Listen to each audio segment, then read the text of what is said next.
All right, we're back, episode 33 We've of done Modern this Prescription. 33 times. 33 times. I know, this is wild. I'm Dr. Deepak Dugar, I'm Dr. Jeff Toll. and today we're talking about some cool stuff. We're talking about Britney Spears, Yeah. talking about Gorilla Glue and how you should not use it in your hair. I want to play around with this Gorilla Glue. It seems pretty damn strong. Yeah. And if you do play around with it, what type Don't of put it in surgery your could hair, fix- we learned today. Right. Do not put it in your hair.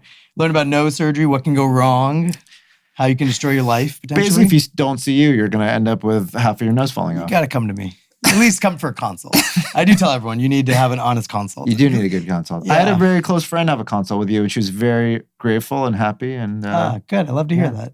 yeah. We're talking about cancer and how there are new cool technologies that Jeff's going to share with we're us going to about what's prevent going to help. cancer today. No Yeah. one is going to get cancer after If you listen to today's this episode, yeah.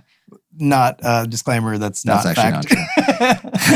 not true. Doctor disclaimer, but we're going to help you. This will prevent the reduce risks. cancer. Yes. And we're talking about prostate, talking about skincare products, Yeah. talking about lots of cool stuff Yeah. with cancer. Yeah. And we're going to talk a little bit about Marilyn Manson. We do talk about Marilyn Manson. And one thing we do not talk about today is COVID at all. No COVID today. No So COVID enjoy talk. the episode. Get your vaccine and enjoy the episode. That's right.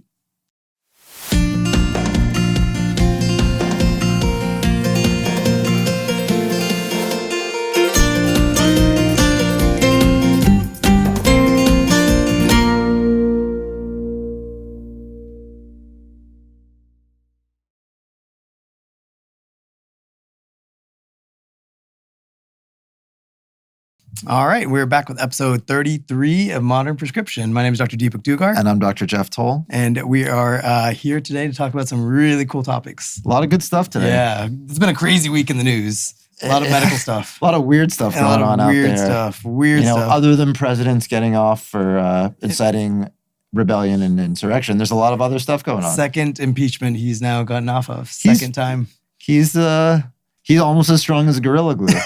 Gorilla Glue. This has been a big week for Gorilla Glue. I know. I'd never heard of that Can you brand before. explain what the hell is going on? Why did this person need plastic surgery? Right. So basically what happened, there is a very innocently nice woman who used a product she's not supposed to in her hair called Gorilla Glue. Basically, it's a super glue, like super glue. And you're not supposed to use it in your hair, obviously. There's no question about that. But she did to help her kind of restore, for whatever reason she was trying to use it for her hair. It caused a mess. It basically cemented her head. Right. So her entire scalp was cemented. Right. And she tried everything possible to get rid I of it. saw some videos where she was like trying to put shampoo in, Yeah. and it couldn't penetrate like the glue. glue. So it just was. Yeah. It was like she had like a bowling ball on top, like nothing could get through to the hair. You're right. It's Yeah. like Iron Man. Like Yeah. she had like her helmet on. Yeah. And yeah, I feel terrible for her. But all the videos of her like trying to pull it off and everything. Yeah. So finally, a doctor in Beverly Hills, one of my colleagues, Dr. Obang, he offered that he would be willing to help her out. Tried his best to do something about it without cutting her entire skin off. Because basically Right. the other option was to like do like a resection of the top layer of skin, which would make her go completely bald, Right. potentially lose all her hair. Right. Could have been a nightmare. Right. Or just let it heal on its own, which could take years. So he brought her to the operating room. It sounds like he did a pretty long procedure. It took about 4 hours. Wow. And what they did was they Jackhammer?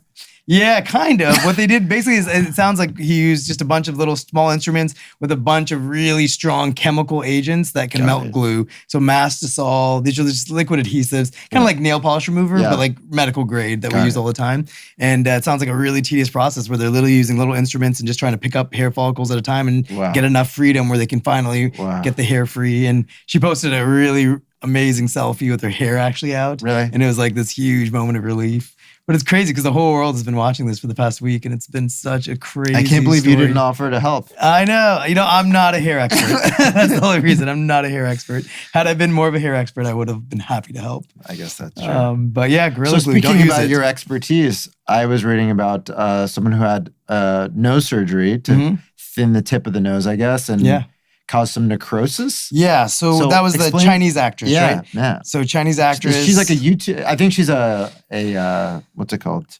like a online star? Yeah, like a TikToker. Yeah, Weibo, whatever that is. Yeah, like I think it's a TikTok, Chinese TikTok. Yeah, very popular app, I'm sure. But yeah, so basically she said that she had a surgical incident with nose necrosis. Basically, what a lot of people do with thick skin, a lot of us have thick skin on our noses. And if you have thick skin, sometimes you don't get a great surgical result if you just sculpt the cartilage and bone because the skin is still super thick. So what's a commonly done thing is they'll thin the skin out.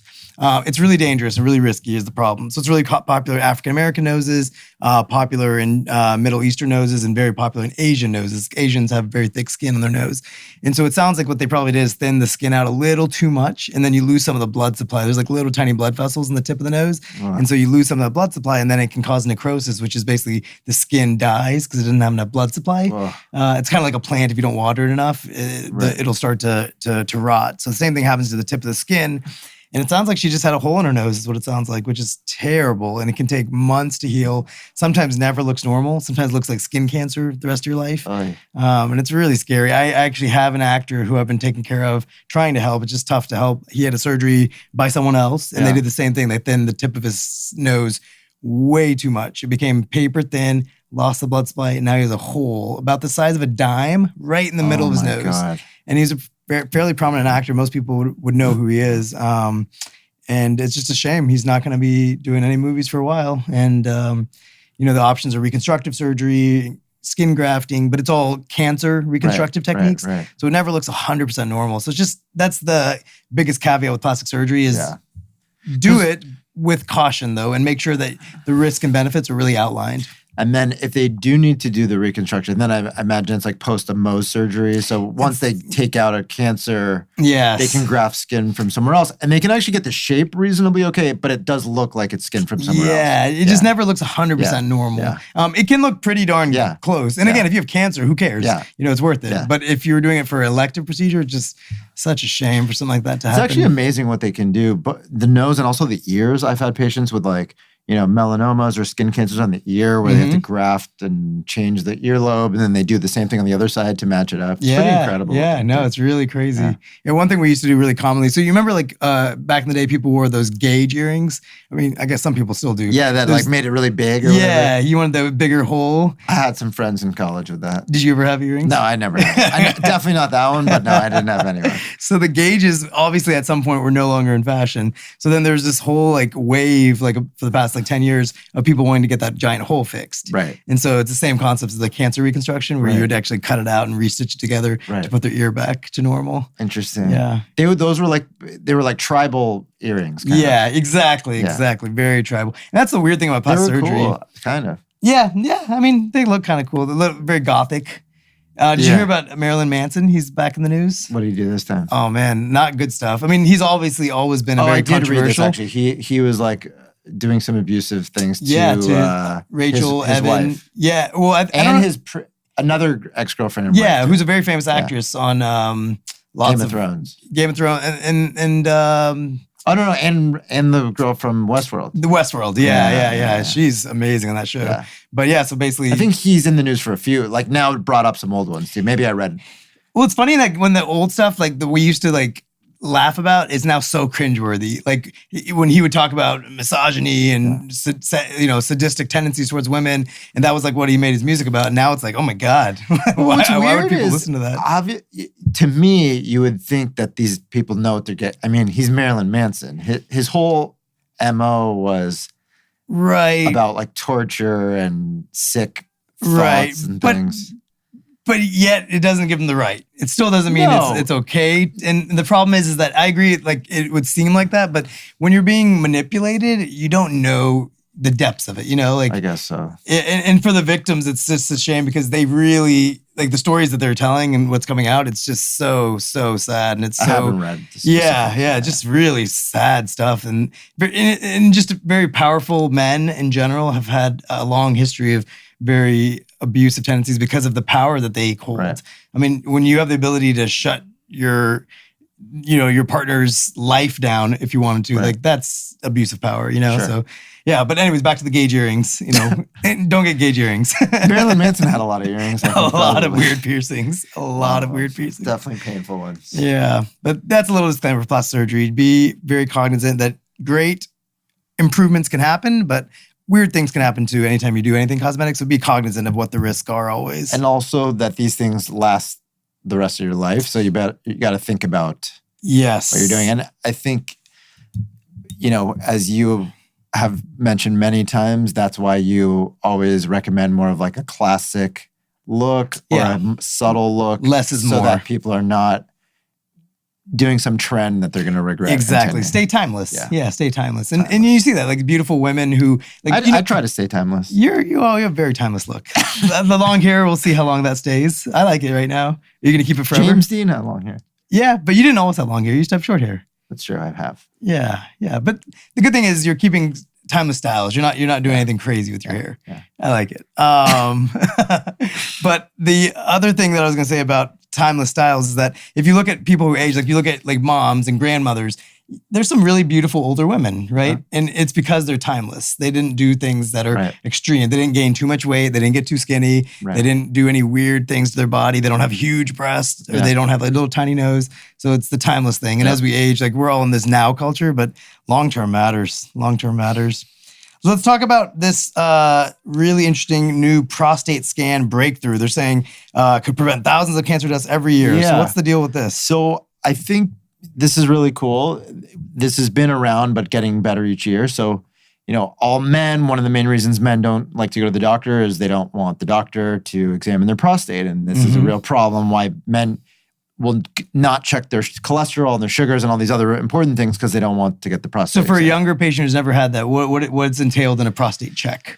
So basically your prostate is a gland that's located sort of between, it's not designed that well. Basically the urethra goes straight through the middle of it. So,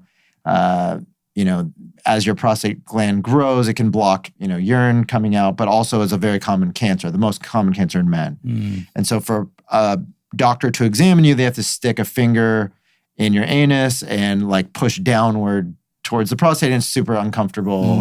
It's uncomfortable just to have the doctor like doing that, but also feels uncomfortable. And what age do you need to start doing this?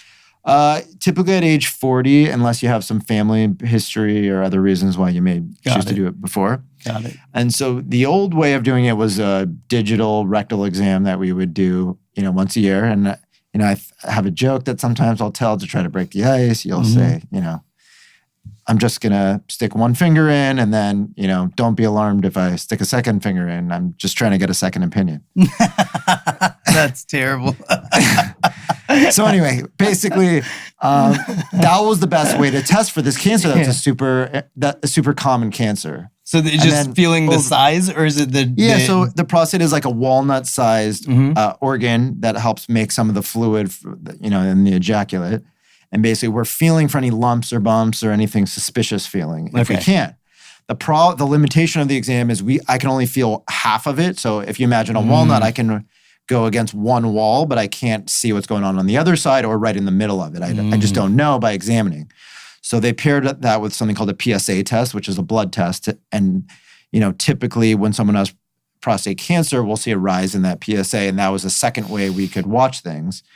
But what's come out now is really these advanced MRI scans that are super helpful. And they're somewhat akin to like a female mammogram. Okay, got it. Where basically we can do imaging that really can see any abnormalities in the prostate that are much more sensitive than a physical exam and even better than a PSA in the sense that we can sometimes see things before the PSA even rises. Wow. The question then is, what do we do about these? Because a lot of times, again, prostate cancers are not very aggressive. These are cancers that you can have for many, many years, often before they are dangerous in any way. So, and when we catch them too early, that we get into this, what are we going to do about it thing? And so if you have a doctor that you trust, that you have a long-term relationship with, that you can go back to, a lot of times we actually just find out these exist and then watch them for years without doing anything about it. But it's scary and difficult. And so that's why over the years, the recommendations have been kind of the prostate exam. And if we feel anything major, that's when we go forward and do more. But I think at some point in the future, it's likely that this will become more commonplace. This is something that I do frequently with my patients. So do you call it a prostagram or no? It's a good mammogram. It's a good idea. But yeah, I think every couple years, maybe worth doing. A lot of the times right now, this is out of pocket. Insurance doesn't pay for it. Yeah. Because... so that's a shame. So a lot of people aren't going to be able to have access to this. Correct. Yeah. Got it. So this is something in the future, hopefully they'll cover. Now, these are mostly used when there's a rise in the PSA or once a doctor has felt something abnormal, then we'll get the MRI. Mm-hmm. But it's not really used as like a preventative test at the moment. Got it. Interesting. And another thing I saw, cancer prevention is obviously on the rise and trying to reduce it. So they're talking about toxic cosmetic products and trying to ban those. So a really popular product that's in a lot of sunscreens, BP3, they're saying could exacerbate breast cancer. So this is not the first of its kind. I mean, there's lots of products that have been banned over the time. Yeah. Asbestos is a known carcinogen as well. That was found in a lot of talc-based baby powders and makeups. Formaldehyde, another carcinogen that's, in baby shampoos, things like that. But yeah, they're trying to really lock down and target these things. Yeah, it feels like every 10 years we find out that the cosmetics of 10 to 20 years ago have caused cancer. Yes, exactly. And then they make new chemicals that have never been tested before. And get away with them. And get away with it for 10 or 15 years. And then those get banned too. And the cycle continues. Yeah. So I think a lot of people are looking for more natural products. Absolutely. And I think in general, that's been across the board in food, makeup, less things that you can't pronounce is better, more things that you've heard of. So even people using like coconut oil for keeping skin moist with sunscreen, it's natural. Natural. Yeah, very natural. I agree. I think more natural the products you can get into, the better. And I think right now, if you look at the market and the trends that are trending right now, natural is killing it. Like organic products, natural products. People love that because it makes sense. And we're all being exposed to all these carcinogens that we can't help all the time in our water, air. Yep. So the things that if you can limit, obviously it's better. And the other thing is people are living longer. And so, since we have more years to live, there's more likely you're going to get cancer eventually. Right. And so just likelihood goes because up. If you die at 60 of a heart attack, you're less likely to have prostate cancer. Right. Or if you have prostate cancer, it's not going to be the thing that kills you at 60. Exactly. But with people living, I tell a lot of it's funny because, when I do a physical on a patient and they're, let's say 73, and we find out, let's say they have some coronary artery disease we find out about, and I want to put them on a statin. And they're like, well, I've heard such bad things about statins. I don't want to be on this. And I'm like, you're so young. You have to be on this. Yeah. Like, what do you mean I'm young? I'm 73. Right. I'm like, well, I want you to live for another 25 years. So yeah, absolutely. Healthily. Right. Yeah. So if, the life expectancy is 75, then sure, there's no reason to be on something with side effects. Right. But if you're going to live another 25 years, it's worth it. And there's no reason, presumably, we won't live till 100 if you optimize every part of your body. I think if people are healthy, and live a healthy lifestyle, so they're unlikely to have diabetes and heart disease, then the one thing we are trying to fight and stave away is cancer and like neurological diseases like dementia, cognitive stuff. Yes. And so obviously exercise, lifestyle things have a dramatic effect on cognitive because what we don't think about is just like you were talking about the vessels that feed the blood to the nose. We all have these little tiny blood vessels in the brain that if those are clogged up, you lose micro parts of the brain. So just the same way you lose micro parts of the heart, same thing happens in the brain, and that can lead to cognitive decline. Right. So that's an important thing. But yes, I think a lot of people, we just have to that's why I'm so much in favor of like cancer screening and all this stuff because it's preventable. Yes. Some of the dementias we don't understand or can't prevent. Right. We can screen for them and do a little bit, but we don't have the tools to do much about it. But heart disease, preventable. Yeah. Diabetes, manageable and preventable. Yes. And like you're saying, with cancers, a lot of these are earlier preventable. Detection will potentially save your life and be curable, but if not, at least, make a huge difference. It's catching it early. That's the difference. And that's where, to go back to the products, that's why people are so in fan of natural products because you just don't know. Like another study they showed that they tested a sampling of 21 cosmetic products and they found that 3 of them contain asbestos in them. So 15% of these sampled products. And asbestos, the acceptable amount of asbestos is 0. So if you have any asbestos in your product, technically it should not be on the market. And they sampled 21 different products and found that 3 of them had it, which is similar to a study they did before they sampled 52 products and found 9 of them had it. So it's just showing that this is what's crazy is there's very little regulation. You know, anyone can, literally anyone can just come out with a cosmetic product. I know. And we see it on Instagram every day. The FDA doesn't have to approve of it. No. It's approved. Right. Just like the same thing can be said for a lot of vitamins and supplements where they will say it in the commercial, this does not diagnose, treat, with really fast talking. Yeah. But people can get it. And what's crazy is the same people who are so scared and refusing to get a COVID vaccine because I don't want to put this in my body are buying these products, putting these things on their skin, taking all these supplements that are not regulated at all. Right. And that, but just to point out, because no supplements are regulated. Right. So it's not about like certain ones are bad or, because we're not trying to say don't take supplements. Right. But all supplements are not regulated. Right. On the bottle, if you look at any of your supplement bottles that you have in your house, they all say this was not studied and approved by the Food and Drug Administration. Right? It says it on there. Right. And it's because supplements are not mandatory to be regulated. Right. And so that's, I think, a good and a bad thing. It's a good thing because you're able to get supplements out faster than we are medications. Yeah. Medications take so long. Like if you want to produce a new blood pressure medication, it could take 10 years. Yeah. The barrier to entry is huge. Yeah. The cost of going through the FDA and then the approval through the FDA is huge. Right. But to get a new supplement, let's say we find out that omega-3s put with vitamin C together make a huge improvement in, dementia, or something like amla. Then it's good to be able to get that out to the market faster without it going to the FDA loopholes. But I agree with you; it does come with some potential side effects, like and the quality FDA control. Is imperfect. They make mistakes, they approve things that they take back, but at least they're trying to stop.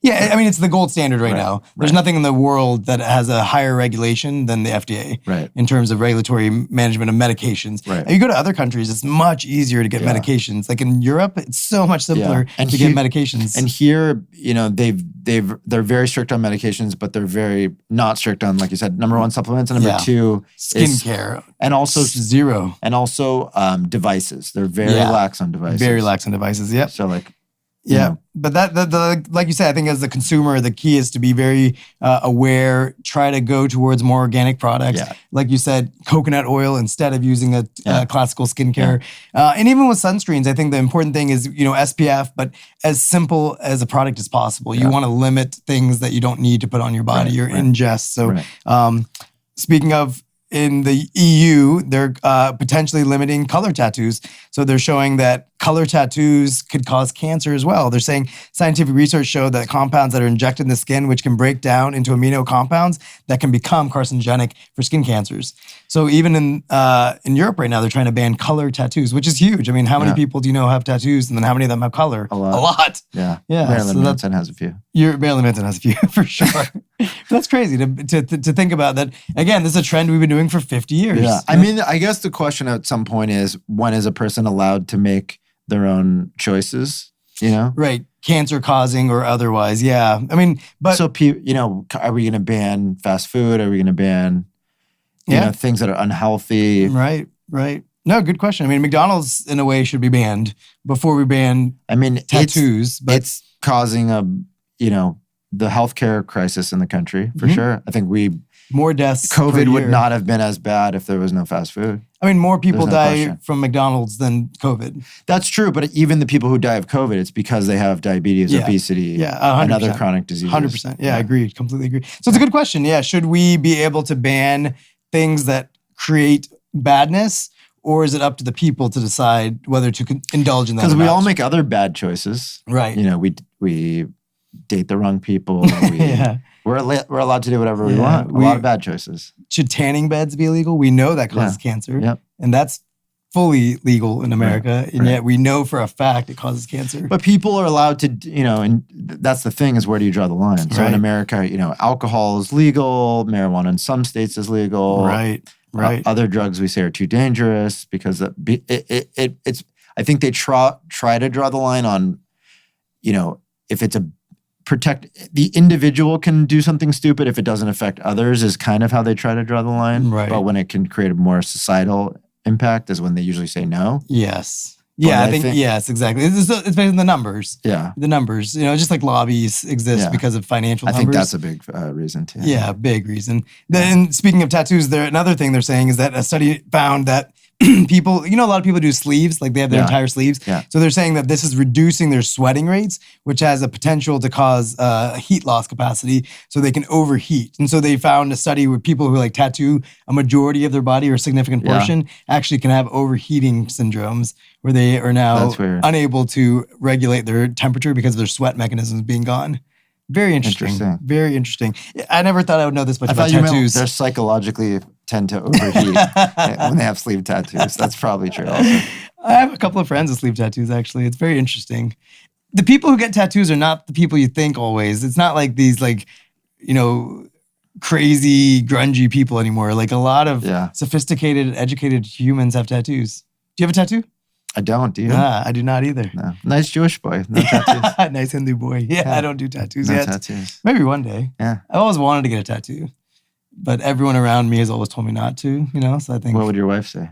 My wife does not want me to get a tattoo. There you go. Maybe I'll get one with her name on it, and then she can't do anything about it. I thought, in your culture, do the people have temporary tattoos? Yes. Right? So henna, very popular. Yeah. It's called mandi is the professional word, but we do it on our hands whenever you get married. Those are beautiful. Yeah, really fun. If you've ever been to an Indian wedding, usually they'll do it on the hands of the women sometimes for fun. As they're doing it. How long does that last for? That is a temporary tattoo, lasts about 4 to 6 weeks. I would do that. It looks really cool until it starts degrading. So once it starts degrading, it looks like a really crappy tattoo. It's a good test run. It's a good test run, just to see if you like it. Yeah, I think that's great advice. If you're thinking about getting a tattoo, do a henna tattoo first because it's a test run. Yeah. And if you decide, holy shit, why did I do this? You can always get rid of it. Right. Yeah, great one. The tattoo removal business is too big of a business for getting a tattoo to be a good idea. That's actually huge. I think Laser Away. Dr. Tatoff. Dr. Tatoff. Remember that company? Name. Yeah. He was here in LA. He was founded in LA. He was a famous, I think, was it Will Kirby? I don't know his actual name. I don't know Dr. Tatoff. Yeah, that was the name of the company. Yeah. But it became huge because that's about 10, 15 years ago when laser tattoo removal became huge. Right. Huge. Yeah. So we got to talk about Britney Spears and her mental health because this is huge right now. A new documentary just came out on Hulu. I haven't seen it yet. Yeah, I think it's part of a Wall Street Journal video series. They have multiple episodes, but this episode, it was about an hour long, and they talked about her conservatorship, which is basically when someone is not mentally fit to make their own decisions. And this started from her, psychological, mental type of needs that she had, where she ended up in the hospital a couple of times on I forgot the name of it. But when you go to when you go to the ER and they don't let you leave, 5150. 5150, yeah. Where it's the doctors. It's a psych hold. A psych hold, exactly. And so ever since that stuff started happening, I think at some point her family intervened, her dad specifically, to request to be her conservator, which means that he gets to control of her big decisions in life. Yeah, I've had to be involved in these type of situations before, patients where whether it's a psychological reason or sometimes it's, cognitive, so like dementia, where the family needs to take over affairs. And it's always a very complicated, sticky situation because usually the person being conserved doesn't want this to happen. Yeah. And usually they have to go through some battery of tests, cognitive tests or neurological tests to see. So it's a little easier when it's dementia because we can say, listen, we do cognitive tests and they can't remember anything. They can't write a sentence. It's obvious they can't do a bank account or pay their taxes or pay rent or do anything. So that's obvious. It's easier to do. It's still not fun to take it away from someone because, it sucks to lose your autonomy. Yeah. But when it's psychological, it's always very difficult because it's hard to know, is this permanent? Is this temporary? Is this an episode change. You're going to, it's dynamic a lot of Right. And for someone no matter what the opinion is of it, she is very high functioning in her professional life. Personal life is obviously why this is being brought to light, but professionally, good God, like how much more success can you achieve? Right. She's Britney Spears. Right. She's one of the best top-selling pop stars of all time, one of the best touring album humans of all time, had a stage show in Vegas. She had a residency in Vegas, which is one of the hardest, most difficult things to do. And yet they're saying she can't make decisions of her financial situations. Like, I think that it should be reevaluated from a global perspective. And I think there's a huge push, this Free Britney hashtag that kind of started. And if you watch the documentary, it's really interesting. I'll watch it. It's really good to watch. But it's really interesting how, because like you said, like if someone's fat and you take away their right to eat McDonald's, right? If there's some sort of weird perverse society where we do this, 10 years later, they lose weight and they're skinny again. Shouldn't they get their McDonald's pass back, right? Once in a while, if they want to indulge, they should be able to, right? So it's like, how do we know that her mental health has not improved?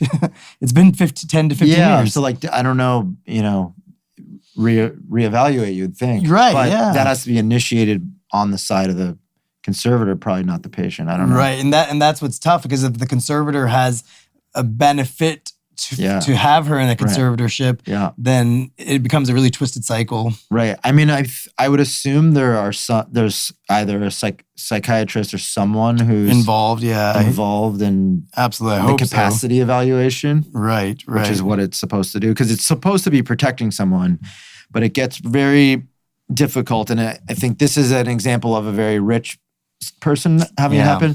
But it happens all the time. Usually it's not someone this wealthy. That's the reason it's so much light's being shed on it. There's a lot of, unfortunately, in the system, there's a lot of, corruption. So you can have someone who's under conservatorship because the family member is getting their checks or getting it's difficult. Yeah. And, when you see it from the physician side, especially when you're working in one of these clinics, like during residency, I'd work in these free clinics, and there would be someone under conservatorship, like an elderly person who's getting Social Security checks. But there are some conservators who do a great job, who they love this human being and they're there to take care of them. And it's like a spouse that's doing a great job taking care of them. And sometimes a conservator is just taking advantage and not actually helping the person, but controls the finances. Right. Because there is benefit to it. That's where I think mental health is such a weird, and I'm glad that we're getting less stigma about it, but it's such a weird topic, because when we all worked at some point in residency in medical school, we worked. Remember when you did your psych rotation and you work in the psych ward for a month or two? And it is unforgettable. Yeah, unforgettable. Like that's literally some of the most weirdest moments of medical school. Like I would say way weirder than the human body, like general surgery, like the psych ward. It was so bizarre. Like you would see the behavioral patterns of these patients, and you can just say, okay, that's not normal. You don't even need a psych book to know that. But then like most of us have psych problems too, but not to that degree. Right? It's like the subtle stuff, like depression, anxiety. Like everyone has anxiety, depression. But the level that it gets to a point where now you're clinically needing medication and help, things like that. Where's that line? And that's where it's so delicate. Hard, because the medications can be so helpful to have someone maintain a normal life. So if someone has schizophrenia, for example, and they take the medications, severe bipolar, they can be doing great on the meds. They're like totally normal. Normal. Without the need of a conservatorship. Without the need of it. Unless they don't take their meds. Exactly. Yeah. So like Kanye or something. Right. And he's openly talked about his struggle with taking his medications. Does he need a conservatorship to force him to take his meds, for example? That's a beautiful question, because I agree. Kanye West, Donald Trump, there's lots of people you could argue, okay, do they need conservatorships? Yeah. Right? That's so scary that the president, you would even talk about that. Yeah. You think the president of the United States needs a conservatorship? I don't think he needs one. I'm just saying, I agree with you. But it's a question. Yes. If Britney Spears needs one, he really had. I mean, he basically had it. He had like all of the. Kind of. Yeah, everyone's surrounding him, trying to control him in some sense. Right. But yeah, I mean, it's a good question you bring up, because what is the line at which point you're no longer able to function on your own? Yeah. And like you said, dementia's easy. And the thing is, it's like we let people make decisions and do whatever, people can decide, I don't want to work in my life. I want to, whatever, like people can do whatever they want. Right. But then if it's a psychological thing, are we supposed to force them to be on meds if they don't want to? Or are we saying they don't know what they want because... Right. Yeah, exactly. It's so confusing, so complicated. It's just like banning the tattoos in Europe versus should we ban tanning beds in America? It's the same question. I definitely know patients with all sorts of psychological issues that don't want to be on meds and try really hard. I just want to get off my meds because for whatever reason, even when it's they'd rather be depressed than be on the depression meds. Yeah. And do you think it's a stigma about it, or is it side effects from the meds? Probably a little bit of both, or it's like not wanting to admit that you need the meds, or a Because it's weird because it's such a stigma, right? But yet you have a lot of patients on diabetes meds who are okay with it. They all want to be off their meds too. No one wants to be on their meds. Yeah, that's a good point. And the truth is, as a physician, I don't want anyone on meds. Yeah. I want them to do what it takes to get off of them. Right. If possible. So the same thing in the mental health world. If you can take on if you have anxiety and you take on meditation and other things to help control your anxiety issues, whatever those may be, and you can get off meds, that's great. I'd prefer it. Right. And same thing if you have diabetes, I'd prefer you lose 20 pounds and stop going through drive-thrus and get off your meds. If you're willing to do that, I would of course prefer it. I think coaching is very underrated in our society too. Like we don't have a sense, like if you have a medical problem, you go to a doctor, right? It's very simple. If you have a legal problem, you go to a lawyer. Like it's very simple. There's these coaches, like you're a coach, really. Doctor is really just a coach, right? Kind of. You're a health coach, but you're a professional health coach. But we don't have like mental coaching anymore. Like it's kind of gone. Like once you leave school, and we talk about this all the time, like emotional PhDs, like we don't have that concept of like continued training. And the problem is like most of the coaching for mental stuff comes from religion. And so, but a lot of people aren't religious. Yeah. And so then they automatically lose it. Like Joel Osteen, I think is phenomenal. I'm not even Christian. And I love Joel Osteen, but a lot of people get turned off by that because they just feel like it's a cult and it's, it's all about religion. I kind of think it's a cult. Yes, exactly. Exactly.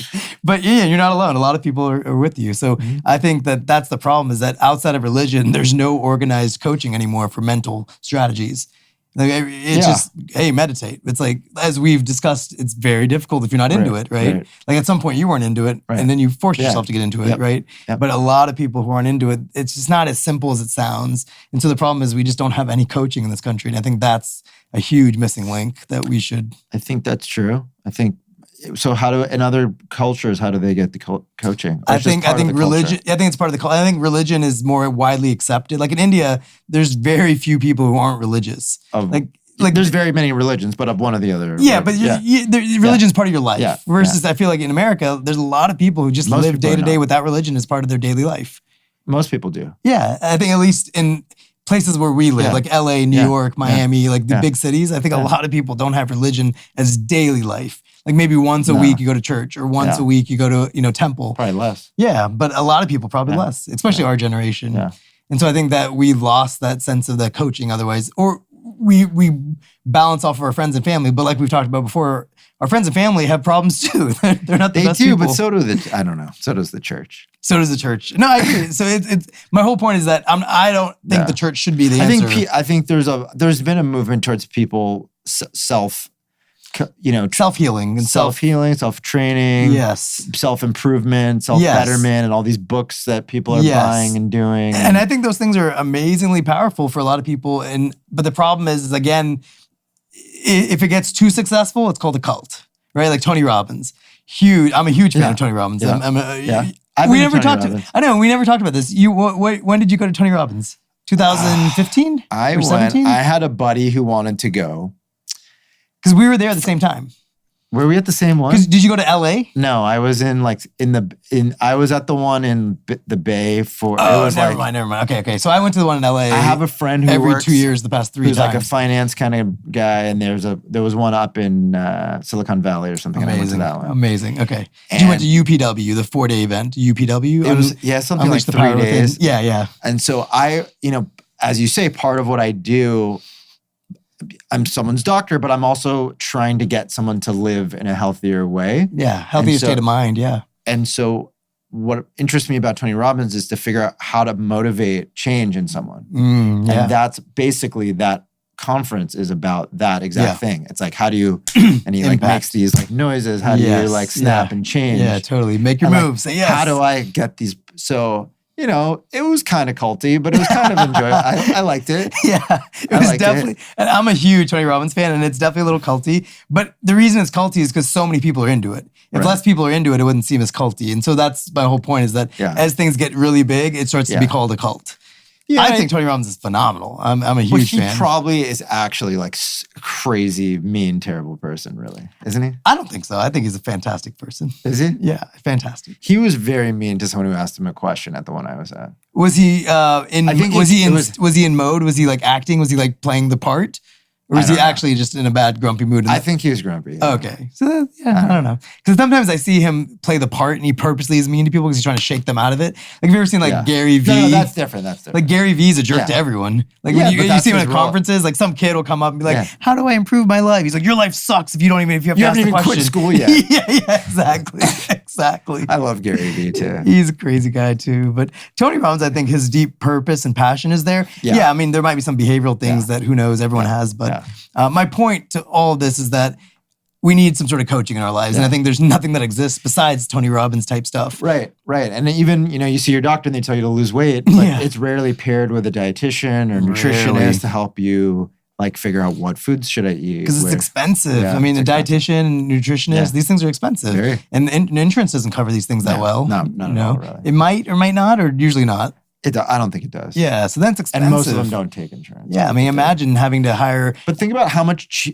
it would save in the medical system. In the healthcare system, if Medicare paid for a dietitian to talk to instead of paying for all these medications and things. Totally. If we had like certified coaches... The problem is the people who do coaching, because I know a lot of people who are like, they're not really, coaches. Yeah. They're not coaches. Like they're coaches. They don't have a degree. They don't have a... Yes, they're just random people who want to be speaker. It's like Clubhouse right now. Like everyone on Clubhouse is a guru. Right. And it's because the experts haven't flooded it yet. Right. And so right now it's really easy to become really hot and popular on Clubhouse because it's not flooded with experts yet. We get on Clubhouse. We could do it. We should do it next episode. I think we should. Let's do the next episode live on Clubhouse. That would be fun. Or let's just do it this week sometime. Let's get on Clubhouse. We can get on, get some guests. Yeah. Let's do it. Anand was telling us to get on Clubhouse. Yeah, we got to get on the Clubhouse. Yeah. If you want us on Clubhouse, send us a message. Let us know. Yeah. Let us know a good time to be on Clubhouse. Yeah, maybe let's do it one evening this week. Let's just talk about some cool stuff on Clubhouse. Let's do it. I think people would enjoy it. That was the main things I wanted to talk about today. One other thing I want to talk about. Super weird thing. Speaking of religion and the church, there was a 6-week-old baby who died in a baptism tragedy. Wow. Really sad. So in Romania, the priest submerged the baby 3 times, and the baby ended up inhaling about 110 milliliters of water and passed away, and he didn't recover. A 6-week-old baby died from overly aggressive baptism. Wow. What happens to the priest? I don't know. That's a good question. I don't know. Not allowed to commit suicide. He's not. Oh, yeah. That's technically. That's a good. Does he go to jail? That's murder. It sounds like murder. I mean, it's definitely manslaughter. It's physically murder, but I don't know if it's considered accidental because of the fact that it was during a baptism and the parents obviously asked the priest to submerge the baby. So I don't know. It's something very odd. But back to your saying the church is not perfect. Yes, you are correct. Well, the church has some other issues as well. Yeah, definitely. Yeah. It's the power balances. That's the problem. I guess that's right. You're talking about like the priesthood. Well, yeah, like the molestation and that, and then just in general, they've suppressed throughout the centuries, knowledge and of course, a lot of other things. Yeah, literally destroyed history in some ways. Yeah, they burned the books. Yeah, literally burned the books. Yeah, literally. I like books. I know. They're helpful. I know. They can't burn the internet. That's their problem right now. Yeah, this is going to be a whole nother dimension. Elon Musk went on Joe Rogan again, and one thing he was talking about is should our civilization ever end, they're not going to be able to ever learn anything from us because everything's digital. Like we don't have like clay tablets that have like stuff written in it. Like they're gonna find a bunch of floppy disks that they don't know what to do with. That's the end of our civilization. That's pretty funny. Because they're not gonna be able to like get on the computer. They're not gonna be able to turn it on. So is he gonna start carving? He's pretty ambitious. He needs one more thing to do. I think he'll carve and throw things on Mars. He's officially the richest man alive now, right? Yeah. Well, I mean, it fluctuates because his wealth is based on Tesla stock. So he has a lot of different, but he has SpaceX, and I think he has more things happening now. Yeah, and Starlink at some point should be going public. Yeah, what is it called? Starlink is the company under SpaceX that does all the satellites. Oh, I was thinking of the brain link thing. Oh, Neuralink. He has multiple links. Yeah, he's got the digging thing. Yeah, the boring company. The boring company. Yeah, he's got a lot of things going on. And Bezos lost half his fortune to his ex-wife. Yeah, but she's donating a lot of it, which is great. But that's why Elon passed him in wealth.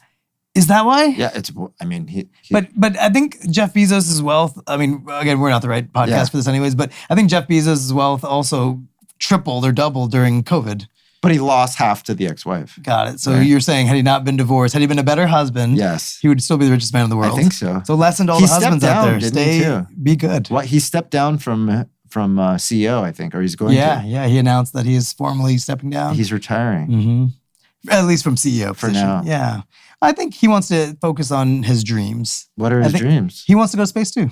Oh, he does? Yeah, but he wants to go to space, I think, from a little bit of a different mission than Elon. Elon wants to... leave clay tablets on Mars. Yes, he wants to multi-planetary species, whereas Jeff Bezos' concept is that Earth is the best planet in the world. Let's protect and save Earth, and let's take our nonsensical tasks and chores to the other planets. So go to use Mars and use the moon for like nonsensical stuff, like trash, like mining, pollution, things that require, nonsense that hurt the Earth. Take it out of Earth. Stop doing this stuff on Earth. So less cardboard boxes. Yeah, exactly. Yeah, less Amazon packaging. It is ridiculous. Sometimes you get those boxes and it's like you order something the size of a hand and it comes in 6 boxes.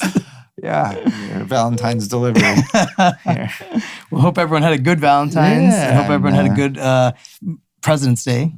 I guess we just had a day off. Yeah. Unfortunately, I worked on President's me Day. too. Me too. Operating the whole time. Doctor's life. I need a conservator to tell me not to work.